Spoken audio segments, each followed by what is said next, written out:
गिरिवास श्रीरमणने श्रीचक्र श्रीशङ्खभूषितने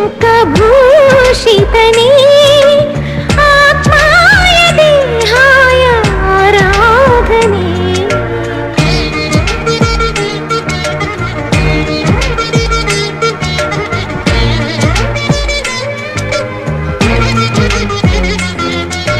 ಕರೆದರೆ ಬರುವ ಕಲಿಯುಗ ದೈವ ಪಾಪ ವಿನಾಶ ಲಕುಮಿಯ ಮನವ ಕಲುಕುತ್ತಲಿರುವ ಶ್ರೀ